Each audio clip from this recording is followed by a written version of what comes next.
it's the Big Back, and we just got 1187, so let's talk about it. Luffy is able to follow through on his punch and send Emu flying miles away.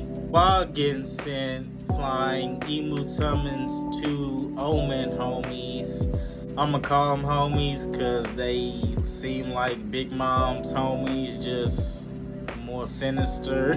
They seem to have personality and they seem to be like the target for whenever Emu is attacking. But he sends a couple of his homies to Luffy and Loki and they land on him while they're bickering. Emu lines up for a receipt and he orders his homies to pierce the same spot that pierced Loki before. Then he summons Stigma Vengeful Blade and stabs Loki from miles away. Back at Brook's group, they're trying everything they can to melt the ice. Nami tried her lightning strike, but it did nothing. Frankie thanks his diamond for how strong it is.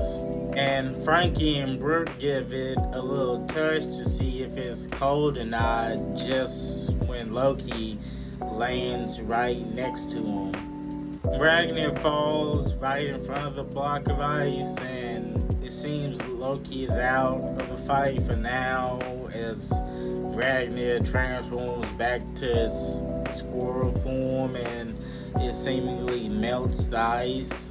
Back where Luffy is, an Omen Flame lands on his coat, but he takes it off before it can spread to him. Just as Emu launches a huge blast towards Luffy to the Omen Flame target. To my boy Zoro, he's made it to Summers and they're somewhat introducing themselves with open threats. Summer says it's about 10 to 20 children that they're after, and his associate should be on his way back.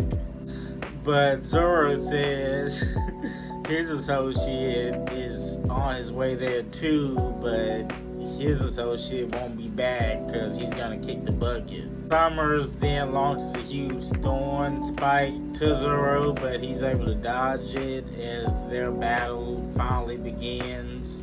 Back at the West Village, Zaza is wreaking havoc as Sanji is assessing the situation.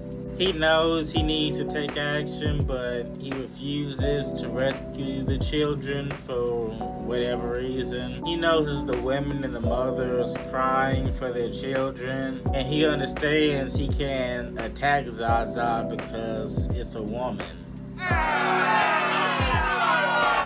However, he can attack whoever's conjuring Zaza, which is Killingham. Killingham says it's day and night when it comes to Sanji and him because of the immortality.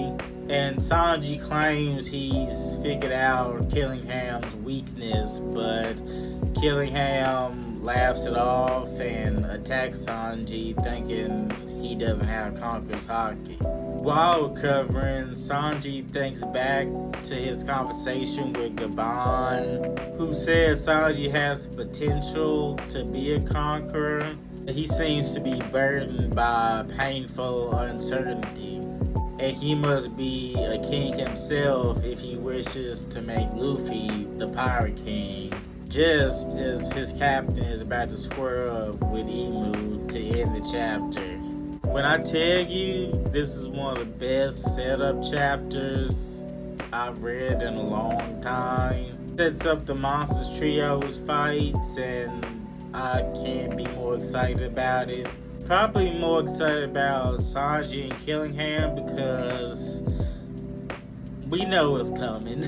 Yeah, we know he's gonna unlock Conqueror's Haki in this fight, and whether you're born with it or not, I think it's just the will of the person. It is interesting that Gaban was able to point out the burden Sanji has been carrying through this whole journey. It's not like Luffy and Zoro, who when when they first met, told each other their goal, and they strived to that goal since day one. So them being conquerors was inevitable. But when it comes to Sanji, he was raised through a terrible childhood, and he wasn't confident. He didn't believe in himself. From Luffy and Zoro's path, so he had to make his own path, and that path was just to find the will to unlock Conqueror's Haki your own way. I really hope next chapter is mainly dedicated to Sanji and seeing him unlock Conqueror's Haki.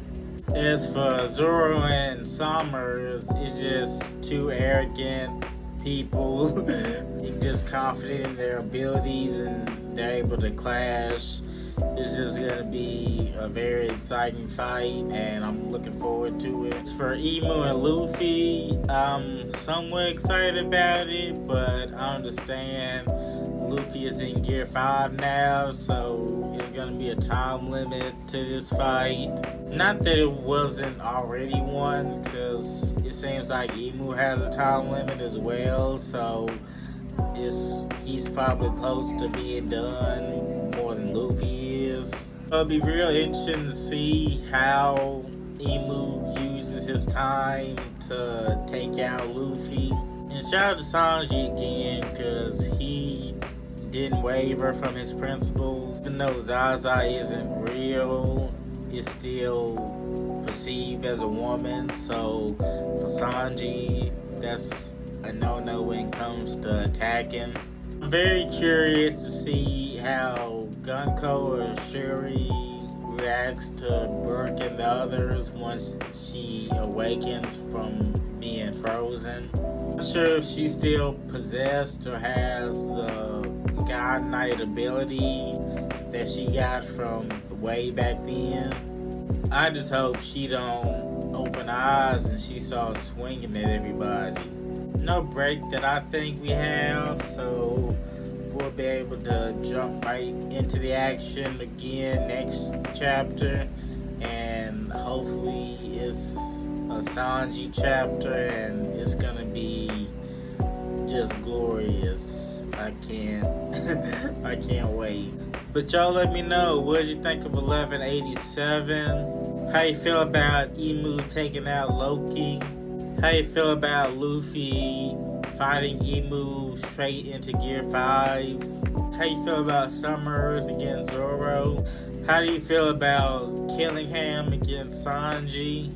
How quickly do you think Sanji is going to figure out Conqueror's Haki? Special thank you to my subscribers, my viewers. Like, comment, and subscribe, and I'll catch y'all later.